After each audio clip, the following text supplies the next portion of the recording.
So, social class. It's a term we throw around a lot, right? But what does it actually mean for our lives, for the opportunities we get? To really get to the heart of this, I want to start with a story. And it all kicks off with one simple, life-changing question. Just think about that for a second. For a lot of folks, that one question is, well, it's everything. It's a massive challenge, it's a dream, and it's got all this hope and fear wrapped up in it. And for a man named Jarrett, it was the beginning of a pretty incredible journey. So, Jarrett's from a family farm out in rural Ohio. He did his time in the Army, came home, got married. But he pretty quickly saw that the farm just wasn't going to cut it to support his family. So he picks up a part-time gig at a local grocery store.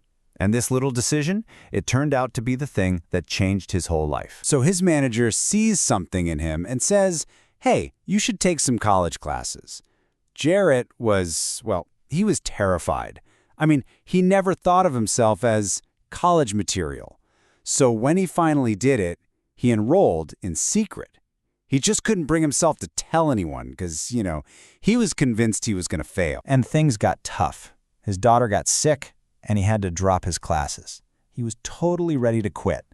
But then, this one moment, he tells his daughter to do her homework, and she just looks at him and says, "You're not doing your homework anymore."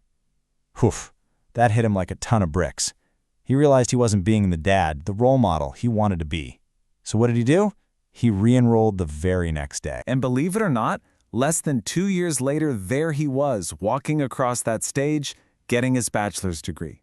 I mean, what a huge personal win, right?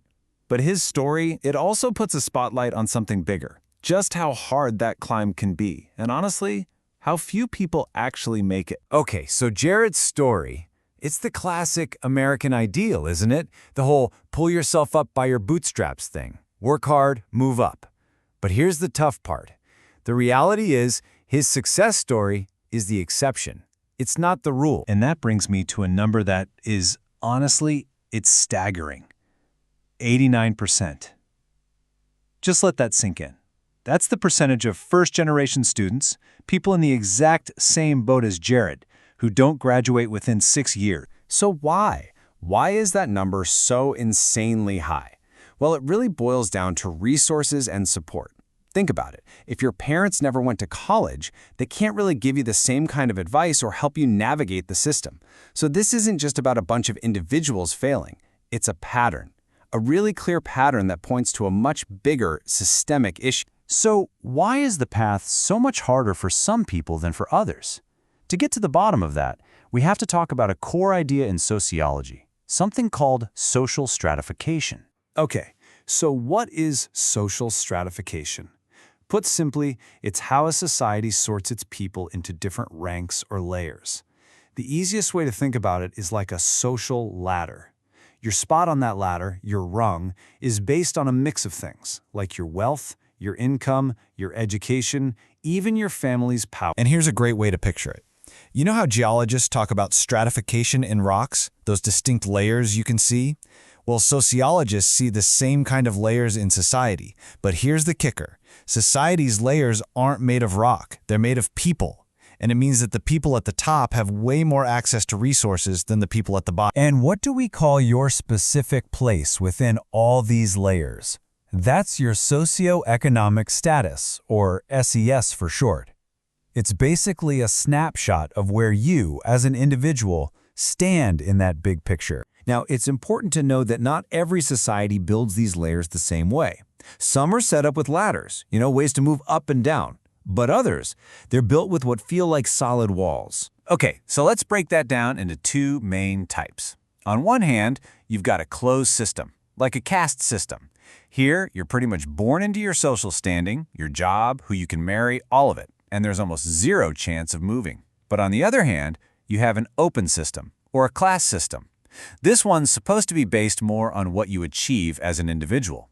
It's designed to allow for social mobility. That's the ability to climb the ladder, exactly what Jarrett was trying to do. You want a really interesting modern example of this? Think about Prince Harry and Meghan Markle. I mean, Harry was literally born into the absolute top tier of the British class structure. But he and Meghan chose to step away from all of it. They gave up their royal titles, the support, everything to go their own way. It's a super rare and very public example of someone actively choosing to change their social status. And that brings us right back home, to the United States. We have a class system. It's built on this powerful idea of social mobility that we call the American dream. But it raises a big question. Just how open is our system, really? Generally, sociologists break the U.S. class structure down into three main groups. You've got the upper class at the very top, that tiny 1% that owns about a third of all the wealth. Then you have the lower class, which includes a whole range of people from the working class to the working poor. And then there's that big group in the middle that most of us identify with, the middle class. So, back in 2020, about 51% of American adults were considered middle class. Now, yeah, that's technically a majority, but the real story isn't that number. The real story is the trend. It's about where that number has been going over time. And wow, this chart really tells the tale. Just look at this. Back in 1971, the middle class made up a solid 69% of the country. Now jump ahead 50 years to 2020, and it's dropped all the way down to 51%. This shrinking of the middle class is one of the biggest social changes of our time, and it's at the very center of that debate about whether the American dream is still a real thing for most people. So, let's pull all these threads together. You have Jarrett's amazing story, right? But then you have those brutal statistics. And then you have the very structure of the class system itself.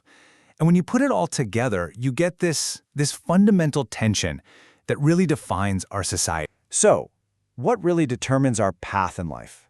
Is it our own individual effort? You know, our hard work, our motivation, everything that Jarrett represents? Or is it the structure of society, the class we happen to be born into, the invisible walls, the reality that some people just start the race way behind everyone else?